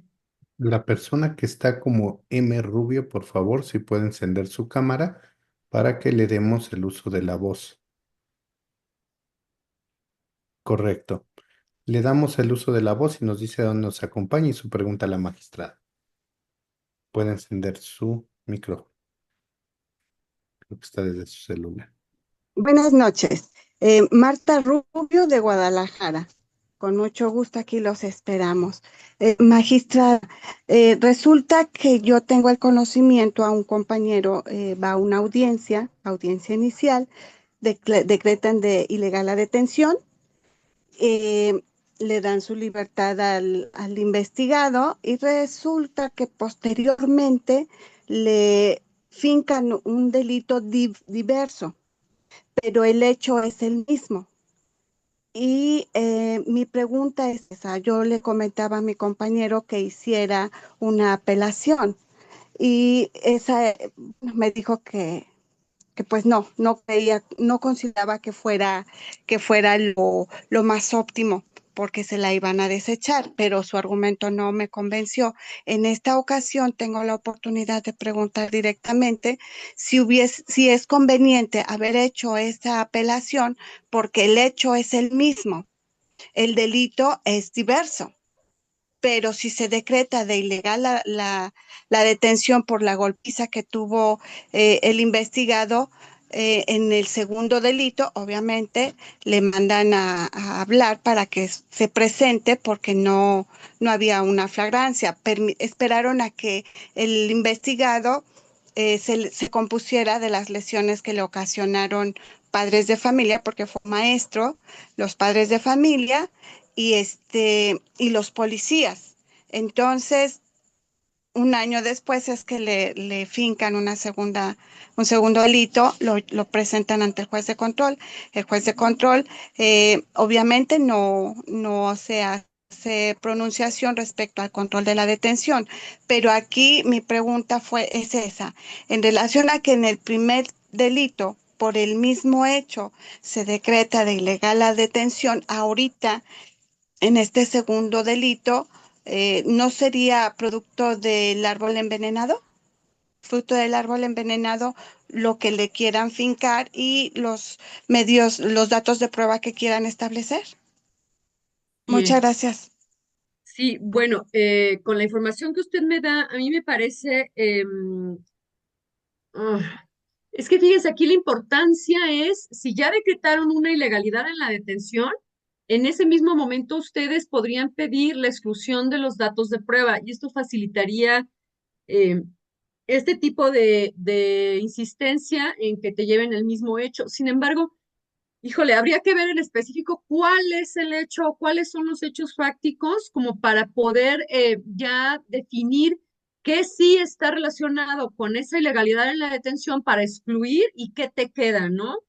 Em, para poder ya concluir si es válido o no que en esta segunda solicitud de la vinculación pueda utilizar cuestiones relativas con aquella ilegalidad de la detención. O sea, necesitamos ver qué es lo que se obtuvo con motivo de esa primera detención, tener claro qué es lo que obtuvieron y que de otra manera no lo hubieran obtenido.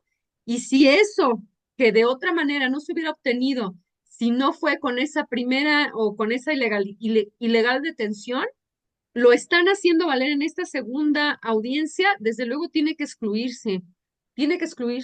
No pueden llevar a una segunda audiencia esos datos de prueba relacionados con una ilegalidad de la detención.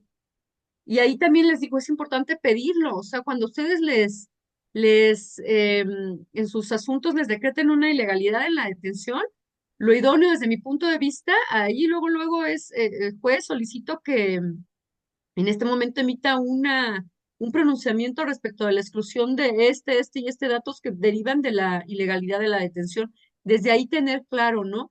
Ahora, en esta segunda audiencia en donde están llevando probablemente datos que puedan ser ilícitos, pues esto también en ese momento hacerlo del conocimiento del juez en la propia audiencia. Pues ya hubo una audiencia en donde se decretó la ilegalidad de la detención y nuevamente se están haciendo valer estos datos de prueba relacionados con aquellos que son ilícitos.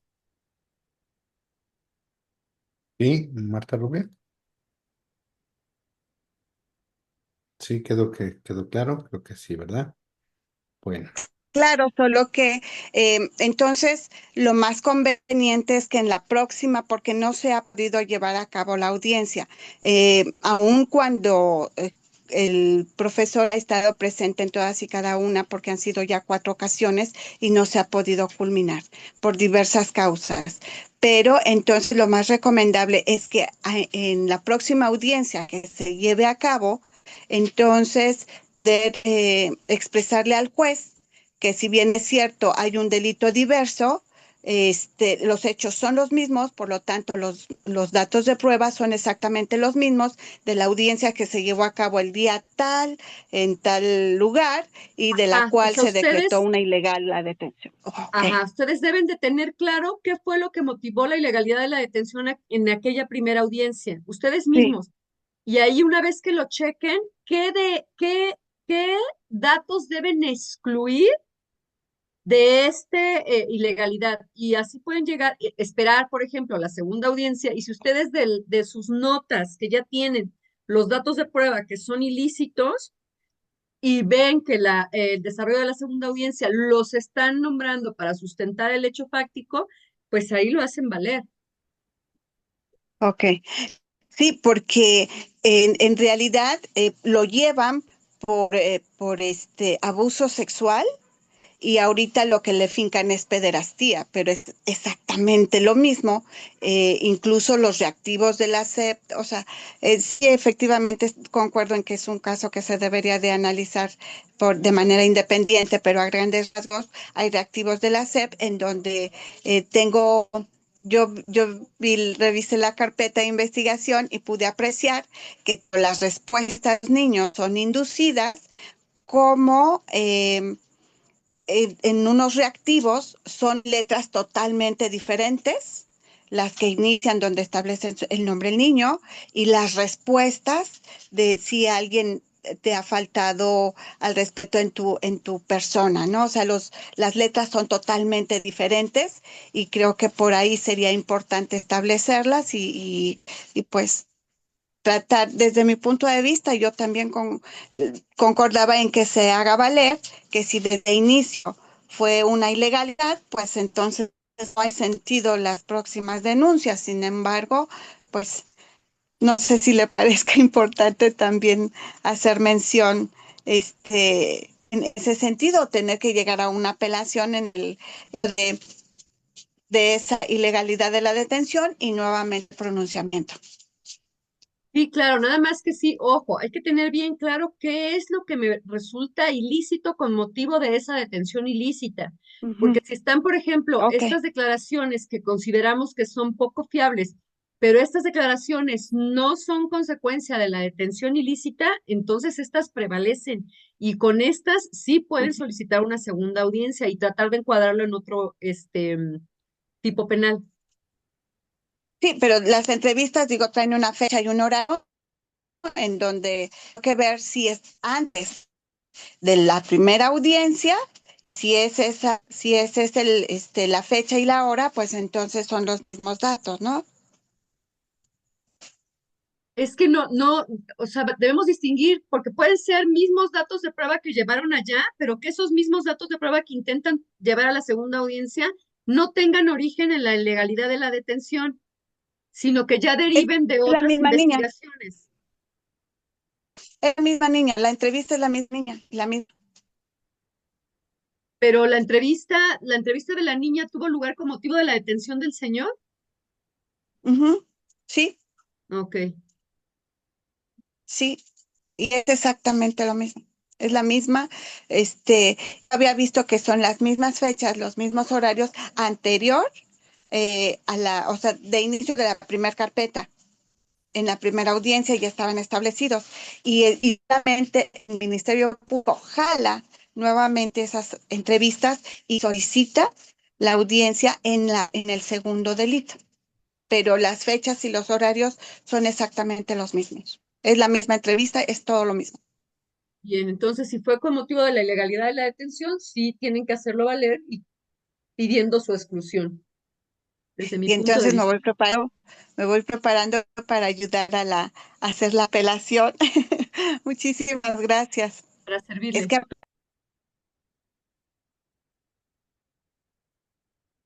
Una disculpa, le silencié, pero bueno, voy a pasar a otras preguntas, magistrada, no quiero abusar mucho de su tiempo, pero sí hay en el caso del Facebook Live y también ahorita le vamos a mandar saludos a un amigo juez que está desde el Facebook Live y ahorita lo mencionaré porque también por él y por las inquietudes que él me externó fue que nació el Liceo Académico.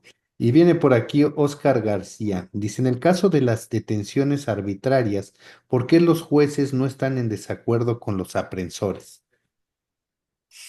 Por supuesto. Pues porque muy mal. Miren, en cuanto a las detenciones arbitrarias, la verdad es que es igual a libertad, o sea, no podemos, son jueces de control, controlan los derechos humanos, controlan la legalidad de las detenciones. Como juzgadores, la verdad es que no debemos permitir arbitrariedades en la detención y de ninguna persona, porque insisto, a veces, pues he escuchado que dicen, bueno, pero, o sea, sí, mm, fue ilegal la detención, pero pues mira cuánta droga trae.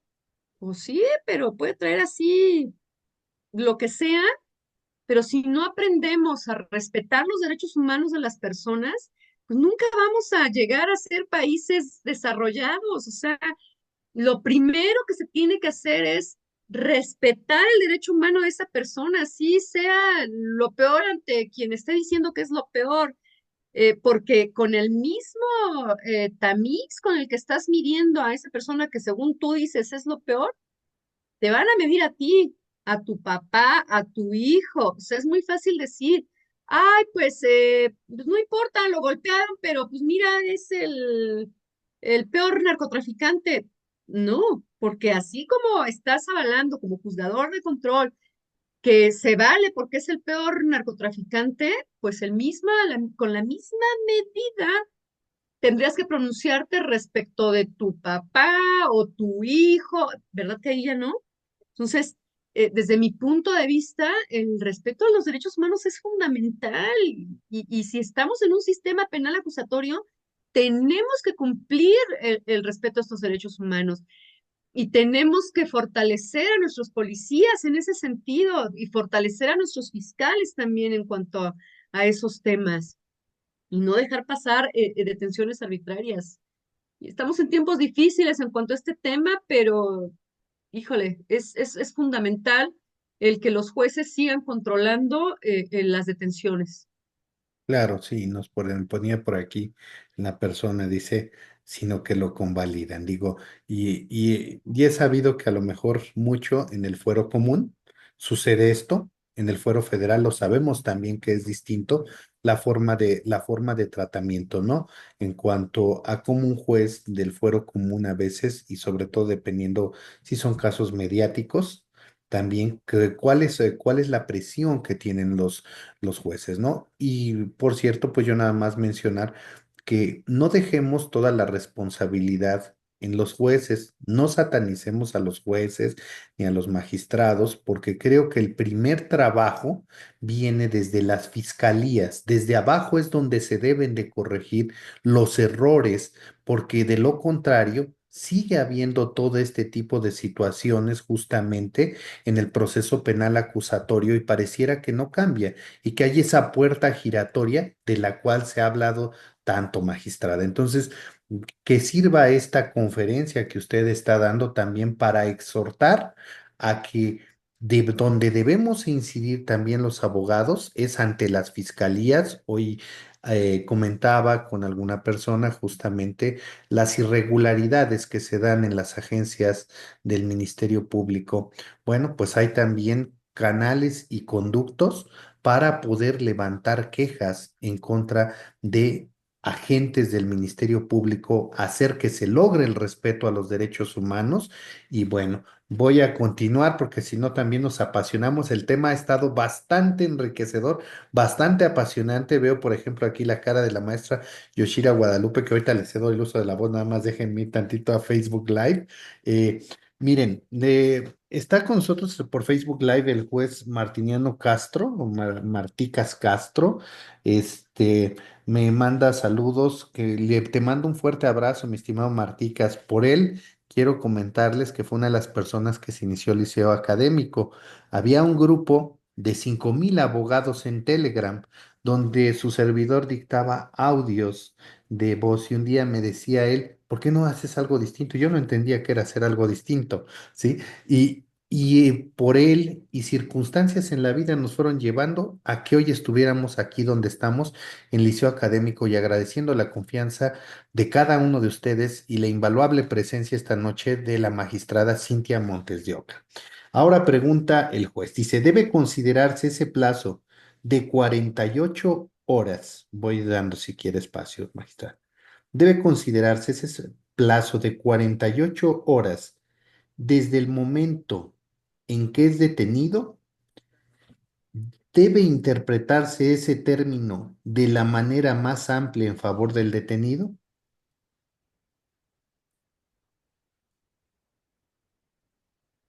Sí, la respuesta es sí. Al menos en la función que tuve como juzgadora de control, me parece que así lo han manejado todos mis compañeros, tal como lo dice el juez acertadamente y coincido con él. Efectivamente, sí, la respuesta es sí, debe de considerarse desde el momento en que es detenido hasta el momento en que es puesto a disposición de el juez de control. Correcto. Por aquí pregunta Francisco Mau. ¿En qué caso se justifica el ingreso al domicilio o lugar cerrada en flagrancia? Cuando estamos en el supuesto de la persecución, por ejemplo, lo van persiguiendo, están corriendo atrás de él, no lo pierden de vista, se mete por ahí al domicilio, enseguida entra la persona. Ese sería un primer supuesto. Otro supuesto es cuando te autorizan el ingreso a ese domicilio. Sin embargo, ahí les digo que ese supuesto está como para una buena charla por el tema este de las interpretaciones, porque si ya ingresó, aunque te dieran permiso, podríamos considerar que fue ininterrumpida la persecución en el momento en que ingresa y cierra. Digo, está sujeto a interpretación, ¿no? Pudiera pudiéramos decir sí, no importa porque no fue interrumpido, nada más fue lo que dieron permiso de entrar. Pero bueno, me parece que todo tiene que ver con esa persecución material, que no se interrumpa y que no se pierda de vista a la persona. Correcto.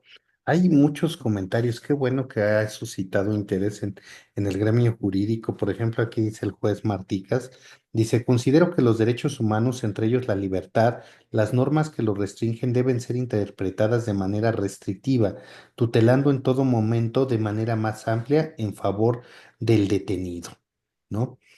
Claro. Aquí comenta eso, bueno, hay personas que como todo dice que están a favor de la reforma judicial. Bueno, la reforma Está bien. judicial. Sí, claro, está bien, ¿no? Respetamos acá, Ya respetamos después a cada quien. hablamos. Después veremos a ver qué país tenemos, ¿no? Esa es la diferencia entre aquellas personas que deciden estudiar y prepararse, ¿no? Y aquellas personas que no toman en serio el futuro del país. Respetamos la opinión, Ujú. de verdad se respeta la opinión. Sin embargo, también esta dirección, pues no comparte, no comparte no comparte los comentarios y los respetamos con todo gusto. Buenas noches, saludos desde Sonora. Una pregunta. ¿Cuál es el fin práctico si en apelación se revoca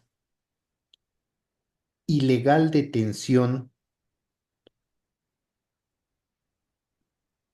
o viceversa, se revoca legal detención?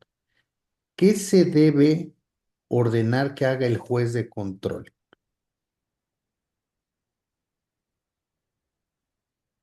Esto es, entiendo, el ejemplo que pone es, se decreta una ilegal detención y en alzada apela, supongo, Ministerio Público y el colegiado de apelación dice es legal la detención. Correcto, ¿Cuál sería el efecto de la legalidad de la detención? Bueno, que la fiscalía pueda solicitar nuevamente eh, si la persona evidentemente pues, está en libertad por con motivo de la ilegalidad de la detención, pues nuevamente pida una audiencia inicial. Si la persona, digamos, en el supuesto de que es un hecho fáctico que está encuadrado en dos delitos y uno de esos delitos pudiera ser, no podría ser, no, olvídenlo, no, sí, sería invariablemente que el juez pudiera solicitar, que el fiscal pudiera solicitar una audiencia inicial. correcto, señoría.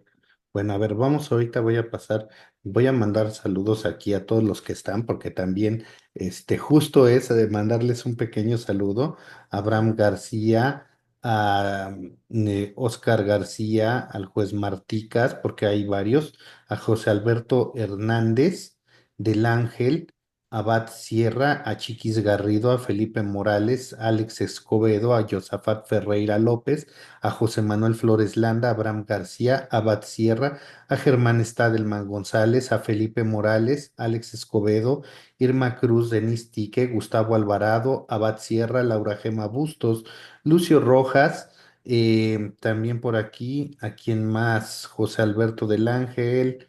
Y bueno, vienen una serie de saludos y que están siguiéndonos Denis Tique, Abraham García, Liliana Rocha, Rosalía Ortiz, Irma Cruz. Gracias a todos los que están siguiendo en este momento la transmisión, Josafat Ferreira. Gracias en verdad por esta convocatoria a César Genaro Guzmán Morales, a Gustavo Alvarado Morales, a Samuel Terrazas. De verdad, gracias a todos los que en este momento nos están viendo, José Alberto, Lucio Rojas. Y vamos con esta pregunta, a ver, para que vayamos un poquito cerrando. No va a ser, quiero decirles, que no va a ser la primera vez que van a ver a la magistrada. Estén pendientes por las redes sociales del Liceo Académico porque les tendremos pronto nuevas noticias con la magistrada. Qué gusto que la acojan así en la comunidad, me da gusto. Y pregunta Gustavo Alvarado Morales. Tengo un asunto en el que detuvieron a 2 personas. Se decretó ilegal la detención. les cumplimentaron orden de aprehensión por homicidio. De dicho fallo se dictó fallo absolutorio. Ese mismo día cumplimentaron otra orden de aprehensión por otro homicidio. Ya los vincularon tomando en cuenta lo dicho por un supuesto testigo. En 6 cuartillas hice valer muchas irregularidades. El juez suplió las deficiencias e ilegalidades de la fiscalía. No hay pregunta, es un comentario, simplemente, pero vamos a Y, hacer. Sí, adelante. perdón. No, adelante, magistrado. Híjole, bueno, ahí a lo mejor, pues los amparos, oigan, o sea, el amparo es súper valioso, de verdad, hagan uso del amparo. Entiendo que como litigantes se presentan, fíjense, o sea, se supone que debemos estar ya en el sistema penal acusatorio en un plano de igualdad de partes, ¿no? Pero pues ya de entrada no es lo mismo los fiscales con el poderío que es la Procuraduría, sus peritos, sus policías, comparado con el imputado y su defensa, ¿no? Es algo que pues sigue prevaleciendo, venía desde el mixto, tristemente sigue prevaleciendo. Lo que yo les puedo recomendar es el amparo, o sea, acudir al amparo, no soltarlo y pues vamos, hazlo valer en amparo. Correcto, magistrada. Miren, les voy a pedir un pequeño favor, puesto que vamos a una conferencia ahorita a las 9 de la noche y la verdad es que ya nos extendimos. Yo quiero agradecerle, en verdad, maestro Israel, te pido de favor nos disculpes. Si nos acompañas ahorita a la siguiente, es que ya tenemos corriendo, se los juro, ya estamos corriendo. Va a ser muy concreto, si eres, pero así súper concreto, como cirujano, por favor. Porque ya sé que eres muy inteligente, te gusta preguntar, pero concreto. Adelante, Israel. Vamos. Gracias, gracias. Seré concreto. Nada más es una aportación por cuanto hace al comentario de la compañera Marta Rubio. Es comentario, y si estoy mal, corríjame, magistrada. El hecho de que el juez decrete de ilegal la detención no quiere decir que el Ministerio Público no pueda seguir investigando. Si ella quería apelar, tenía cierta temporalidad, son 3 días contra cualquier auto en juez de control y 5 contra sentencias. Si ya no lo hizo, ya no le va a proceder su apelación. Una, dos. Inclusive ahorita refirió que ya le van a solicitar una audiencia para formulación de imputación. El Ministerio Público ya advirtió que tiene más elementos para llevarlo al juez de control y eso no quiere decir que en el caso anterior el juez de control se haya pronunciado por cuanto hace a la ilegalidad de la detención. Si uno como defensa no le hace valer nulidades o sobreseimiento, si no se lo hace valer, nosotros como defensa y el juez no se pronuncia, de oficio lo podemos hacer valer en apelación. Sin embargo, si no lo hizo, considero que ya se le pasó su tiempo. Es únicamente el comentario. Y maestro, doctor, el licenciado Rogelio desde hace un rato quiere participar, pero quiero pensar que no sabe levantar la mano virtual y está levantando su dedo. Era la aportación que les quería decir. Muchas gracias. Bueno, no lo alcanzamos a ver, pero el licenciado que mencionan, si quiere, mande una pregunta, su pregunta al WhatsApp 22 21 14 25 79. Se la hacemos llegar con gusto a la magistrada y se la estamos respondiendo. Maestra Yoshira, le agradezco de verdad también que esté presente y le vamos a dar la oportunidad. No va a ser la primera vez que vamos a escuchar a la magistrada Cintia Montes de Oca en Liceo Académico. Prepárense porque viene más de la magistrada. Yo le agradezco y quiero, antes de irnos a la siguiente conferencia gratuita donde ya se enviaron los links, quiero hacerle entrega Liceo Académico por conducto de la abogada María Jovita Sánchez. Vamos a hacer entrega a la magistrada justamente de forma virtual. La entrega de su diploma adelante, de su reconocimiento y mismo que se lo haremos llegar por los medios virtuales a la magistrada Cintia Montes de Oca. Adelante, mi estimada Jovita. Muy buenas noches. Se otorga el presente reconocimiento a Cintia Montes de Oca Miranda, magistrada en retiro del Tribunal Colegiado de Apelación del 11º Circuito, por haber impartido conferencia gratuita denominada Flagrancia y Control de Detención en Apelación. Ciudad de México, a 1 de mayo del 2025, firma el doctor honoris causa, el maestro Manuel Pérez Camacho, director general del Liceo Académico MX.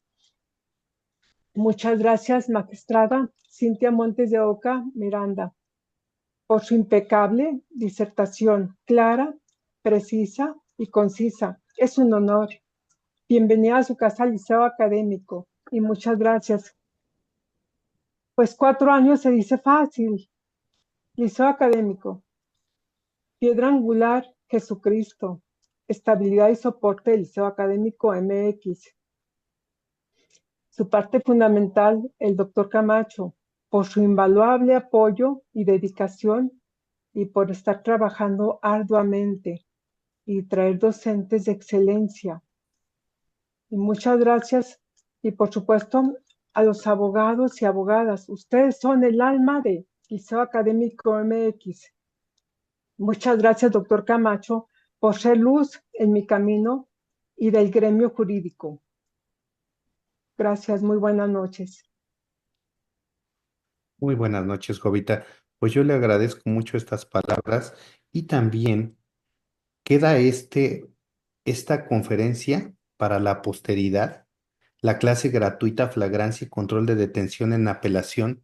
El día de mañana estará disponible en unas horas más como estreno en el canal de YouTube del Liceo Académico. Estará en las redes sociales del Liceo Académico y prepárense porque por ahí tenemos Liceo Académico, tiene planes con la magistrada Cintia Montes de Oca, a quien le agradezco mucho su intervención este día, magistrada. Es un honor contar con su presencia y que haya compartido esos conocimientos, porque en Liceo Académico nuestra filosofía es poner el conocimiento al servicio de los demás y como lo hemos dicho y como el Comité General del Liceo Académico, yo lo he dicho, soy la cara visible, soy el director, pero el comité en este sentido siempre está en favor y en pro de que pues quienes nos acompañen sean personas de intachable reputación y sobre todo que pongan su conocimiento al servicio de los demás. Magistrada, algunas palabras para que demos la conclusión a esta magnífica clase Flagrancia y Control de Detención en Apelación. Bueno, pues no me queda más que agradecer infinitamente la oportunidad nuevamente de estar aquí el día de hoy. Gracias, doctor Camacho, por el apoyo que me ha dado y desde luego a la comunidad jurídica del liceo. Muchísimas gracias por haberme escuchado el día de hoy y espero volver a vernos muy pronto. Así es, magistrada. Sin duda, volveremos a ver y a escuchar por Liceo Académico a la magistrada Cintia Montes de Oca Miranda. Estén pendientes por nuestras redes sociales. Gracias a quienes participaron a través del Facebook Live y vamos a la siguiente conferencia. Los esperamos. Que tengan buena noche a todos los que participaron. Que Dios los bendiga. Gracias. Buenas noches. Buenas noches. Nos vemos en la siguiente. Quien guste acompañarnos ya están las ligas. Gracias.